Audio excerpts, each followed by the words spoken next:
the 3 most important skills that are recession-proof in 2025.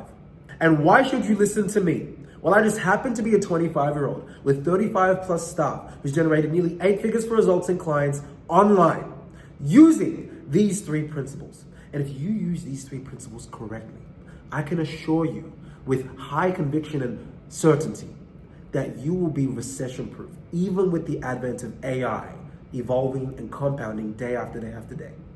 So if you do want to watch and like this, then please go ahead and comment on this video, share this with someone that you think could benefit from this, and of course, give us a like. It means a lot to us. You know, I'm a young guy with a big team, and we're growing really fast. We're growing every single month. The agency's revenue is growing every single month, 6 months in a row, touch wood, all right? But it's because we have support from people like you guys, right? So I'm really grateful for your support. So I'm gonna reveal these 3 things, these 3 king skills that are recession-proof in this day and age. The first skill is sales. Now, it sounds like a cop-out. Of course, he said the sales guy says sales. And yes, he does say sales, but let me tell you why. Everything is sales.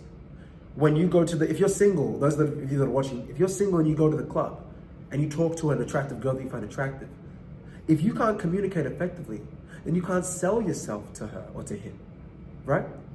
If I'm going out and I'm single and I'm deciding to engage in discourse with an attractive woman, I don't feel like I need to dress well. I don't feel like I need to be well groomed because I know I can default to my ability to communicate and to transmit and emit certain emotions into her mind.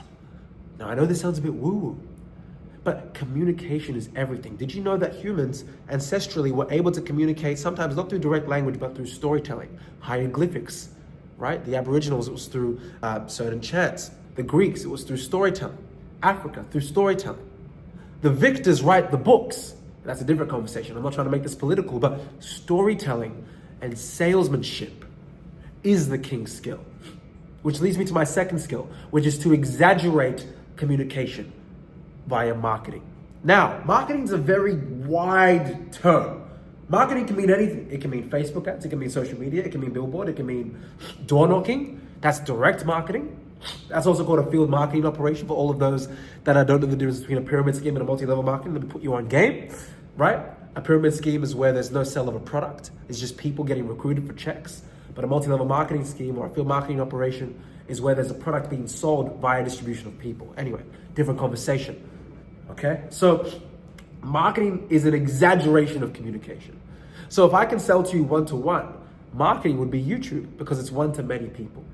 So if you can market in this day and age, and Ty Lopez says it's the best, sales can make you a millionaire, marketing can make you rich and wealthy. And he's completely right.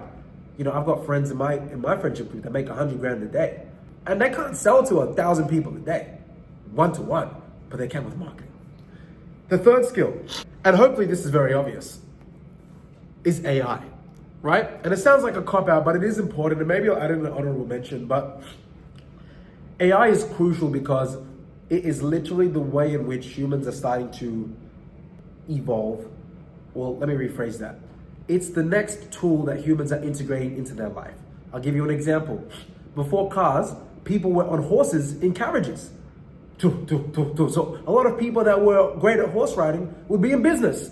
And then the cars come along and they're probably like, oh, these machines, they're too dangerous, they're too fast, they're too expensive. People aren't actually going to use cars. What happens? They end up using cars. Now, people, when we apply that to AI, get scared. They're like, well, if we use AI, I'm scared because, you know, they're going to take my job. But again, you're thinking of it in the incorrect way. Instead of they're going to take my job, AI is here. Therefore, I need to get on the right side of AI so I can leverage the next evolution of technology to my benefit. Without exposing too much, one of my staff members and I were actually doing a separate side project, and we're actually creating an AI tool. We've already created it. It's already ready to go. We've already created the social media and stuff. It's really cool. I'm not going to reveal too much, but it's basically a really cool service that's going to help people in the sports industry. And it took me it took us like a week to build the whole thing. But back in the day, I had friends that were building apps, and they still build apps. Shout out to my boys that know what I'm talking about. But it would take them a couple months to build a legit functioning app. Whereas me and my AI guys, we really could have done it in a day. But, you know, my agency's priority. But I wouldn't be surprised if this particular AI tool that we've created generates, a couple 7 figures in the next 1.5 years, right? Because we can just replicate the intellectual property. Now, I say that not to flex, because the product's not even live to market just yet. It might be by the time this video comes out. It might be live by next week. But I say that just to demonstrate the opportunity that is AI. So how do we tie this all together? I think a lot of people should actually just straight up start in like a sales or marketing job. To be honest with you, I think there's nothing wrong with working for someone. I think a lot of people denounce working for someone so quickly, but a lot of the skills that I've learned in terms of management have come from me working at points in time, some of the biggest tech companies that were on the planet, on the face of the planet back in the day. But if you confuse salesmanship with marketing, with AI, guys, welcome to the top 1%. And ironically, I should maybe say top 4% because I only see top 4% of the country, but I say that because age adjusted, if you are able to incorporate these 3 skills, you are a force to be reckoned with.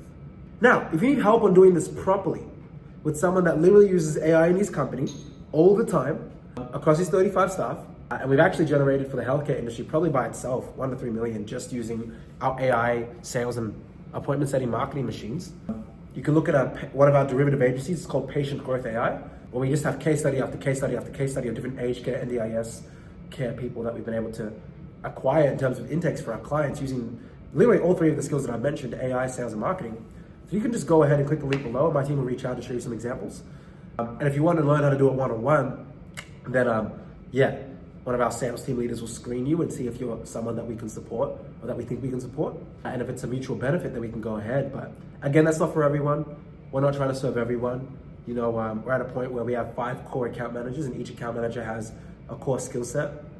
So it's important that we get the right clients that we think we can help. But if that's you, you know what to do. You can go ahead and check the description. But as always, guys, go ahead, like, comment, and subscribe. I appreciate your support, and I'll see you at the top.